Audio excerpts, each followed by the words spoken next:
Chilling tales for dark nights.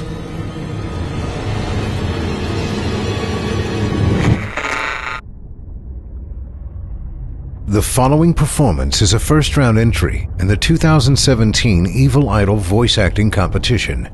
Voting is simple. Following the performance, simply click the thumbs up icon on this video if you'd like them to become a member of the team, or the thumbs down if you'd rather they not. Voting on this entry will conclude 1 week after the date of its posting. Good luck to all of our contestants.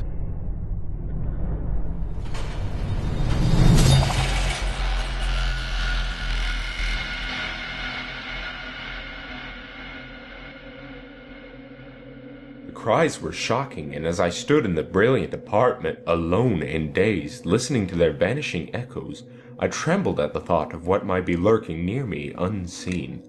At a casual inspection, the room seemed deserted, but when I moved toward one of the alcoves, I thought I detected a presence there, a hint of motion beyond the golden arched doorway leading to another and somewhat similar room.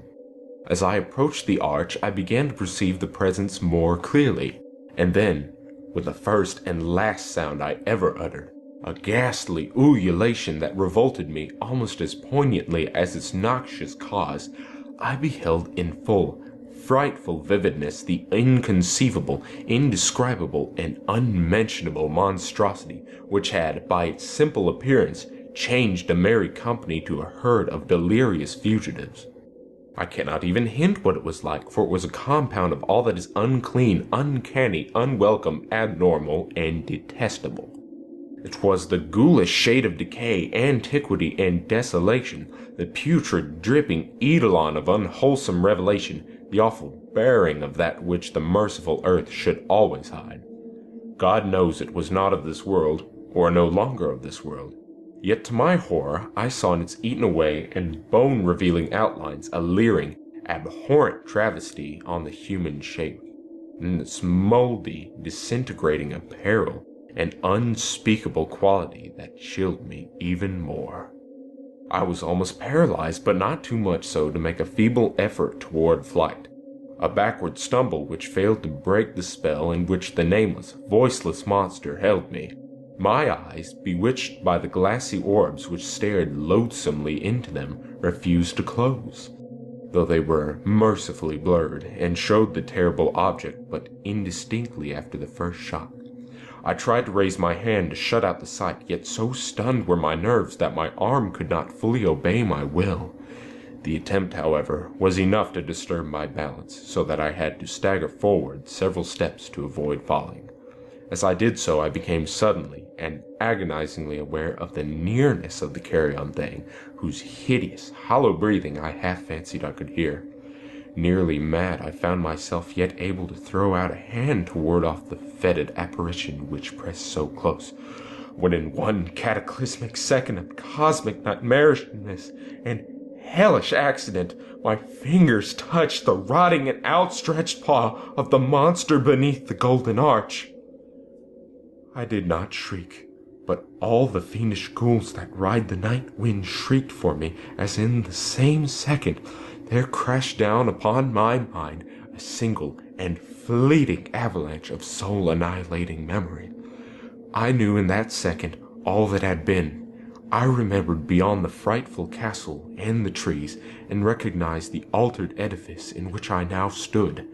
I recognized, most terrible of all, the unholy abomination that stood leering before me as I withdrew my sullied fingers from its own. But in the cosmos there is balm as well as bitterness, and that balm is nepenthe. In the supreme horror of that second, I forgot what had horrified me, and the burst of black memory vanished in a chaos of echoing images. In a dream I fled from that haunted and accursed pile, and ran swiftly and silently in the moonlight. When I returned to the churchyard place of marble and went down the steps, I found the stone trapdoor immovable. But I was not sorry, for I had hated the antique castle and the trees. Now I ride with the mocking and friendly ghouls on the night wind, and play by day amongst the catacombs of Nephren-Ka in the sealed and unknown valley of Hadath by the Nile. I know that light is not for me, save that of the moon over the rock tombs of Neb, nor any gaiety save the unnamed feast of Nitocris beneath the Great Pyramid. Yet, in my new wildness and freedom, I almost welcome the bitterness of alienage. For although Nepenthe calmed me, I know always that I am an outsider, a stranger in this sanctuary, and among those who are still men. This I have known ever since I stretched out my fingers to the abomination within that great gilded frame. Stretched out my fingers and touched a cold and unyielding surface of polished glass.